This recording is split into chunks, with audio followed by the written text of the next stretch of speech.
Ladies and gentlemen, our next speech is How the Bill of Rights Inspires Us at Home and Across the World by former U.S. Secretary of State Michael R. Pompeo. Please welcome his son, Nick Pompeo.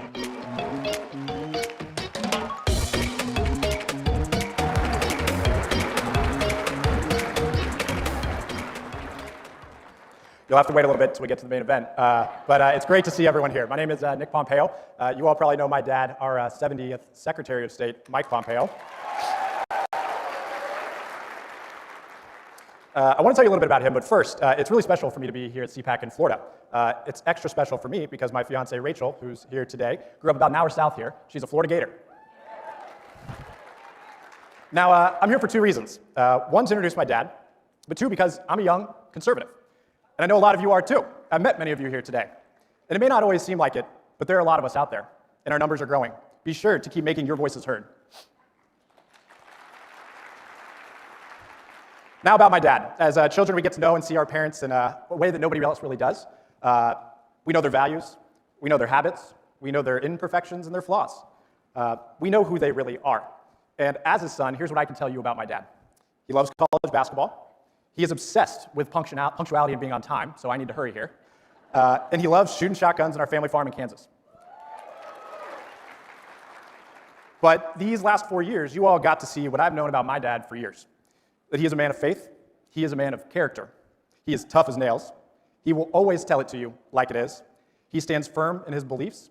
And when it comes to defending and protecting every American's liberty and freedom, he will never back down.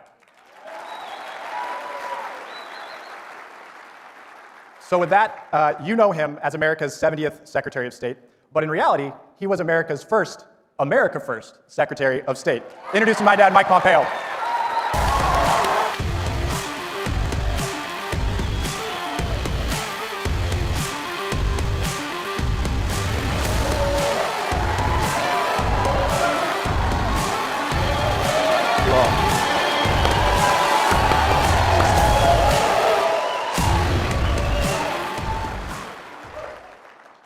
Thank you for that warm greeting. It's always a blessing and a little bit unnerving to have your son at the podium. Look, I look out here and I see you all. I feel really at home, and thank you for that. Last year I came here as America's 70th Secretary of State, President Trump's Secretary of State. And before that I was here as a member of Congress from South Central Kansas. Yeah, go Kansas. But this is different. This time's different. In the last few months, we've been called clowns and deplorables and ignorant rednecks. We've been called the evil resistance. The New York Times think I'm the worst Secretary of State of all time. Yeah. Yeah, since I last saw you, the Chinese have sanctioned me. The Iranians don't think so much of me either. But I'm proud of our fight, and I'm proud of our accomplishments, and that we have truly upended the status quo. We've demonstrated enormous resistance to socialism, to the woke cancel culture. I'll talk some about that. We've resisted seeing our liberty and our freedoms slipping away. This is a noble, worthy fight, and we're in it. We fought hard. We fought for it hard on nearly every front, and we will always fight for it. I remember when they were calling us disruptors and that said they were against the establishment. We said, of course. Now I'll tell a story. I think I come by this disruption and shooting straight very naturally. In the Pompeo family, I've been compared to my grandpa. His name was Earl Mercer. Now, Grandpa Earl always said what was on his mind. He was pretty rough cut from Kansas. He worked hard. He never won a Mr. Congeniality contest, even in Mitchell County. But when the going was tough, you wanted Grandpa Earl around. In the 1930s, Grandpa Earl was the sheriff of Mitchell County, Kansas. Population today, a little bit less than 6,500. My mother, Dorothy, was one of Earl's and Grace's 10 kids. I had an Uncle Richard. He was the last of the lot. And he was going to run for re-election as sheriff. And Richard decided that, there was good money. There was really good money in homemade gin. So he built a still in the basement bedroom. Everything was good. Both the campaign and the bootleg business, all good. Until a still exploded in the basement. It blew up the basement and the campaign. Grandpa Earl was a one-term sheriff in Mitchell County. He moved his family to a little further south to where he raised my mother in Wellington, where he opened a pool hall. How's that for going from sheriff to the pool hall operator? Best chili in Kansas. I tell this story because I think there's a couple things that those of us who believe, those of us who've been part of the conservative movement for so long, can learn from this. First, he was a great sheriff, and he was regarded as such because he never tried to be anything he wasn't. And he was never afraid to tell people the truth. He did what the people of Mitchell County expected of him. He respected them. Second, the lesson from the gin problem is that plans change, things happen. We don't always see it going exactly the way we want, but we should never give up. We should always be true to ourselves, and we will succeed at all of it if we do. Grandpa Earl knew, too, that facts mattered. So today I'm going to arm you with some facts, some accomplishments from these past 4 years, how we protected every one of you and our great Bill of Rights at every turn. And what's good news today for me is when you're a diplomat, when you're the 70th Secretary of State, you have to stay in your lane. I don't have that. I'm not a diplomat. I'm going to let it rip. So look, where did we begin? We began with you. We began with workers all across America. We put back to work. We put back to work women. We put back to African Americans, Asians, Hispanics, everyone. Everyone was back working. We did that. President Trump did that. Our team understood that this mattered. We focused on the economy that put Americans back to work. We did it by also securing our borders, giving Americans the chance to make a good wage and a chance to take care of their families. And we also, I'm from Kansas, don't forget, we built American energy jobs too. We rolled back regulations on job creation, and we wanted everyone to take risk and grow their business and create opportunity for people all across America. I heard this time and time again. I remember I ran for Congress in 2010 when President Obama was in office. Employers and workers had both lost confidence. We restored that confidence. They knew we had their back. We knew we'd support them, not burden them. We wanted them to be successful. The hallmark of our work here in America was that we were bold and fearless. And when I hear today, I hear Democrats pretend they care about jobs in America. But before the seats were warm in the Oval Office, they destroyed 10,000 jobs in a pipeline. And I see, too, my predecessor's predecessor, green geek John Kerry. Right, he thinks these folks are all going to go make solar panels. I tell you what, you ask the good people of Midland, Texas, Oklahoma, or Kansas, or South Dakota, or Pennsylvania, you think petroleum engineers and rig hands are going to go out and make solar panels? No, and you can bet this, too. Those cheap, shiny solar panels will start flooding into America like you have not seen. And this won't be good for the United States of America. Now, don't get me wrong. Sometimes we get accused, say we don't care about the environment. We create jobs that destroy the environment. That's just not true. We simply didn't do it. We didn't protect the environment on the backs of American workers. There were more job openings than people looking for work for much of these past 4 years. It was an amazing accomplishment.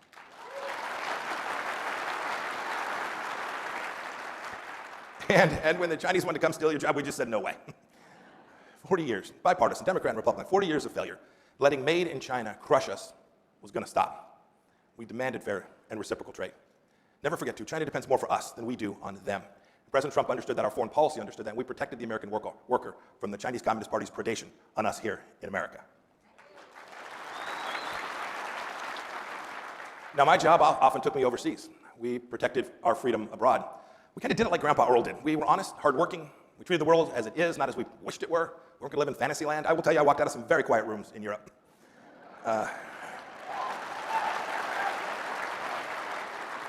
We had a restrained foreign policy, but when the time came, when the situation so required, we led. We came hard. We came heavy. I sent messages repeatedly to bad guys around the world that if you touch an American, you'll pay dearly. Now we all know that strength deters bad guys. Weakness begets war. And we want to stay out of wars. And we did. I was with the president so many trips, and he would tell his counterparts across the world, he would say, look, I'm going to put America first as the president of the United States, and I expect you will put your country and your people first. And we'll work together and accomplish this for both of our countries, and we did that. You know, America first is right for America. It's right for each of us. America first secures our freedom, and the entire world benefits when America is fearless and bold and strong. We just tick through a few ways, right? So first, we show up, Paris Climate Accord. It was a job-destroying joke, so we said au revoir. Look, we all want clean air, safe drinking water, but the Paris Agreement was a fantasy for elite diplomats who just wanted to virtue signal. And when President Biden re-entered this deal, I can tell you that Xi Jinping was smiling every single minute, and the American workers lost. We, too, spent a lot of time. We defended America in the Middle East, and we defended Israel in the Middle East, too. We were told a number of things. Right? This was what establishment foreign policy meant. It says we were told that you can't sanction the Ayatollah in Iran, and you can't stop sending pallets of gas to the leadership. There'll be a war. Well, we did, and there wasn't a war. We were told you can't move the United States Embassy in Israel to Jerusalem. There'll be a war. Well, we did, and there was not a war.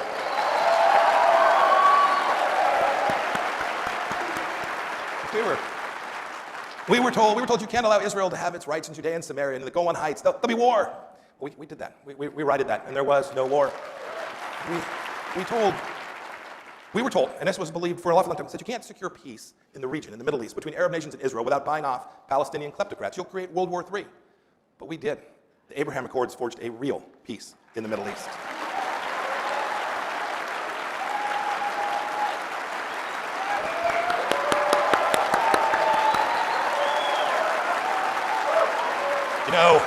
Thank you. The Abraham Accords rewrote decades of failed shuttle negotiations because we were willing to go against the elites of the foreign policy established both left and right to secure American freedom and to champion your values. It's unfortunate. It looks like the new team Biden, appears to be headed back into appeasing Iran. This will be a disaster for the United States of America and a disaster for the region as well. I remember, too, President Trump sent me to Pyongyang when I was a CIA director. to meet with Chairman Kim to prepare for the historic summit that was ultimately held in Singapore. You all remember this. We threatened fire and fury.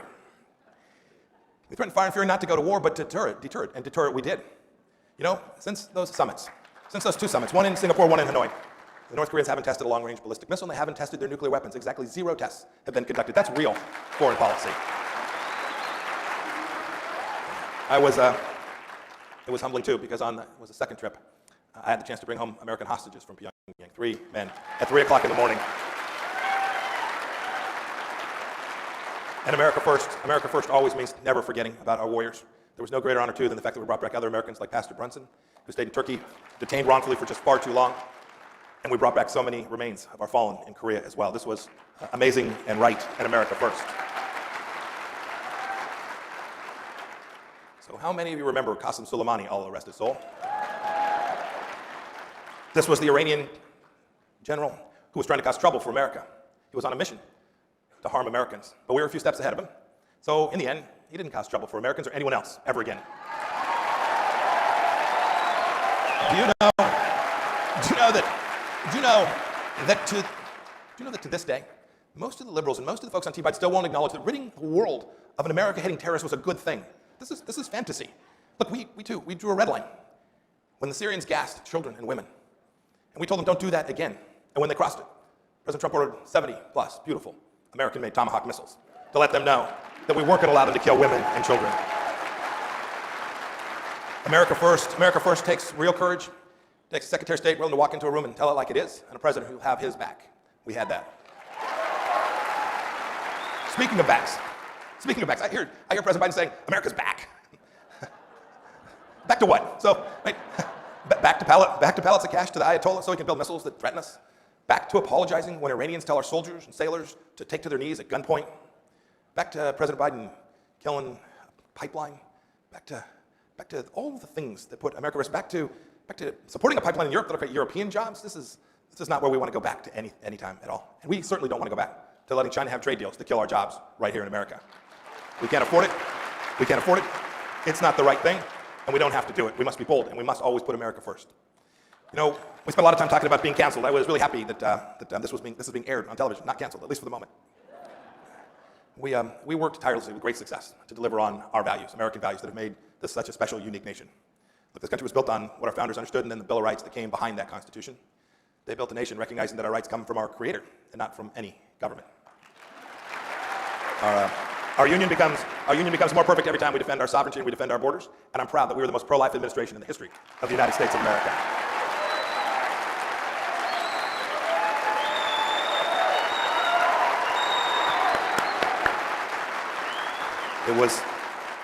It was my job to deny that any taxpayer dollars from any hardworking America ever went to perform abortion any place in the world, and we promoted adoption everywhere and always. And don't forget, too, President Trump appointed an awful lot of judges that understand the words life and liberty and words that have real meaning. I worked with the Mexican government, my counterpart, Foreign Minister of Mexico and the President, to secure our borders. We worked hard, too, to make sure that drugs and other things didn't traffic across that border. That meant, too, protecting your right to own firearms. Our Second Amendment matters. It builds communities, it builds strong families, and it makes sure each of us has the right to defend ourselves precisely as our founders intended. You know, I'm always stunned. Liberals pretend to care about the poor, and then they side with the union bosses against the workers. They pretend to stand for children while kids in Democrat-led inner cities aren't in front of computers like they think they are. They're struggling to figure out how to stay safe from drug lords and how to get a meal. That's not good leadership. It's not America First leadership. It's not taking care of those people you're charged with protecting. And we need to get every one of our children back in school. And we need to get them back in now. I was a soldier about 25, 30 years ago, and about 100 pounds ago, too. And when I hear Democrats say they want a strong America, I know that they are working to undermine it. Sadly, mark my word, they're going to gut the defense budget that we worked so hard to build. They'll do it to pay for their Green New Deal. It kind of makes me mad, right? They're going to trade Army green for AOC green. That is a bad trade. And as I said before, our young men and women, we don't want to put them in harm's way. We don't want them to go to war, but when we're weak at home, when we don't stand up for our military, the risk of war increases when deterrence fades. We cannot let that happen. They want to defund the police while they barricade the Capitol. This is backwards. And canceling our freedom to assemble peacefully while censoring our communications online is completely antithetical to what our founders understood about America. You know, it reminds me, when I headed off to West Point, my parents could afford to fly to New York. I grew up in Southern California. So they left me at the airport. My mother was happy and all kinds of feelings. My mother was a cigarette-smoking high school graduate who was the most decent and toughest woman I've ever met. She said, Mike, she pulled me aside. I think she didn't want my dad to hear this. She said, Michael, I know you're a grinder. Don't ever let them wear you down. Wear them down. I've never forgotten what my mom told me that day. We'll all remember it. Keep grinding, keep championing American values. One more story. The smartest, best officer that I ever came to know. He worked closely with me as a former Air Force Special Operations officer. I'd ask him about someone who was working on our team, and I'd say, what do you think of him, or what do you think of her? And he'd say, love that guy, pipe hitter. You know what he meant? He meant that person got stuff done. They were a grinder. They kept banging away. You all know these 4 years are going to test us. I need each of you to be a pipe hitter. Get stuff done. Keep grinding. Be a pipe hitter. Be a pipe hitter at church. Right? Be a pipe hitter at church. Be a pipe hitter at your PTA meeting. Don't let them bring crazy into your classrooms. Be a pipe hitter at your VFW. Lead the team to continue to support our military warriors. Be a pipe hitter. Be a pipe hitter when they tell you they're closing the mine or the factory because of some green vision. Keep it open. President Reagan, a real pipe hitter. President Reagan got stuff done, and he once said, if we lose freedom here, there is no place to escape. This is the last stand on earth. I saw that. I saw that as your Secretary of State as I traveled all around the world. And I'm confident that he was right. I'm confident that the American star will shine across the heavens so long as we keep a proper understanding of our God-given rights at the center of who we are, and we keep up our quest to secure our freedom for our own people and for all of mankind. I'll be with you in the fight. God bless you, and may God bless the United States of America. Thank you.